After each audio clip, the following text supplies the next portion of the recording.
What is up? Since today I've decided to do an analysis of The Binding of Isaac, I also decided to do analysis of my favorite movie to go along with it. Stanley Kubrick's A Clockwork Orange. I want to talk about why I feel this film is one of the most relevant films to anybody and everyone.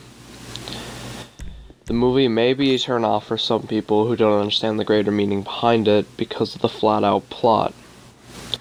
The flat-out plot is a teenager named Alex DeLarge and his shenanigans in the future dystopian United Kingdom, where Alex and his four droogs, which means friends in Russian, go and commit acts of the ultra-violence.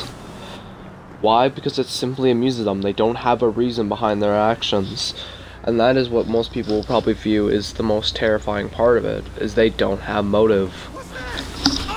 Everything Alex does is just because, well, by technical definition, he is plain evil.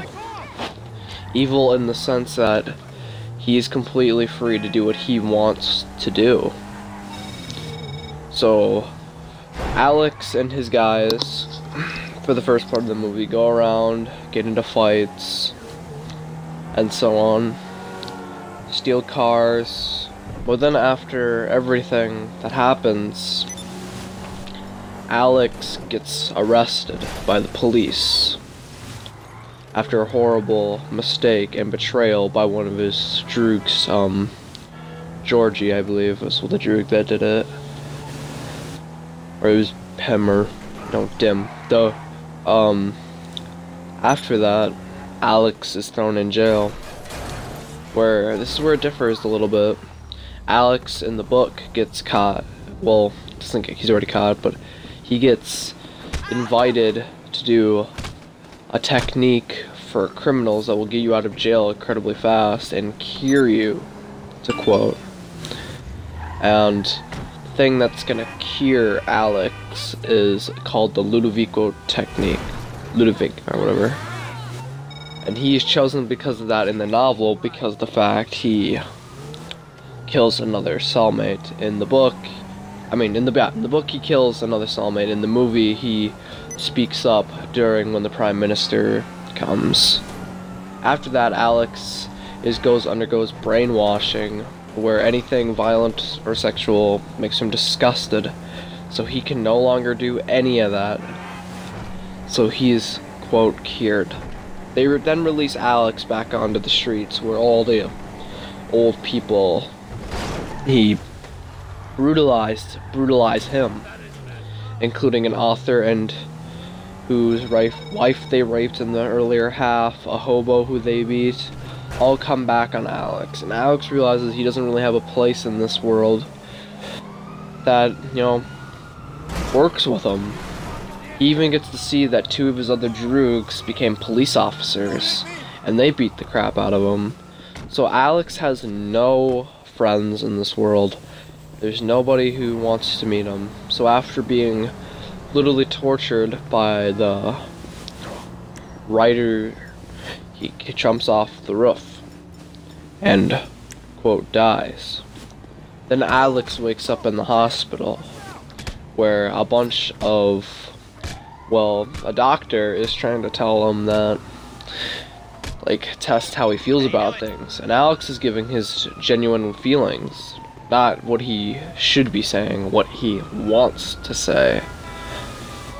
So, after that, the Prime Minister comes and basically tells Alex that we have a mutual agreement to not talk about us, and we'll show you something. Alex agrees, and the Prime Minister starts playing his favorite music, Beethoven, which prior in the story made him sick after the experiment, but now he pictures everything he wants to picture.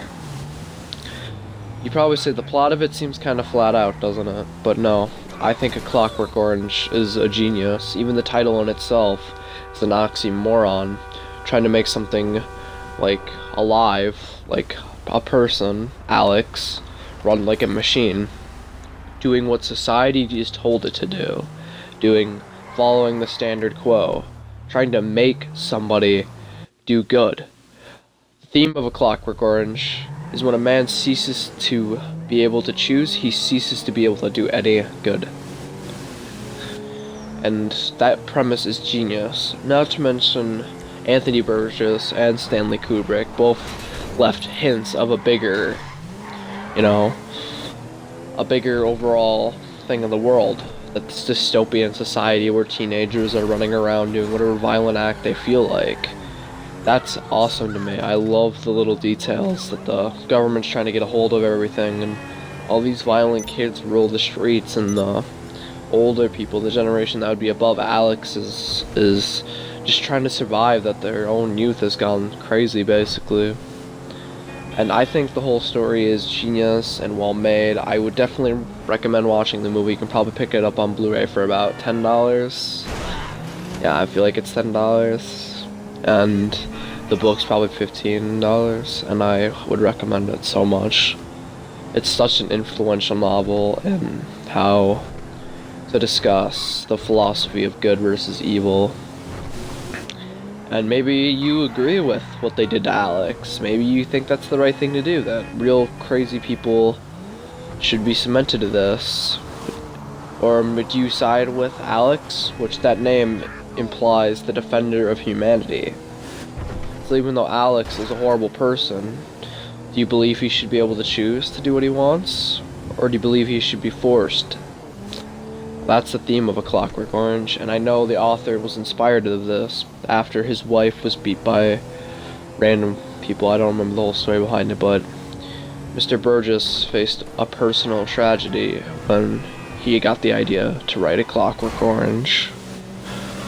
So, whether you feel about this or not, I just wanted to discuss this amazing movie. And I overlapped it with some Grand Theft Auto footage of me dressed like one of Alex's droogs. I just thought it would fit the theme. I didn't have anything else to record it with. I don't know, and I really liked the movie, episode, and novel. They're both really good. They're old, but they're pretty much classics at this point in literature.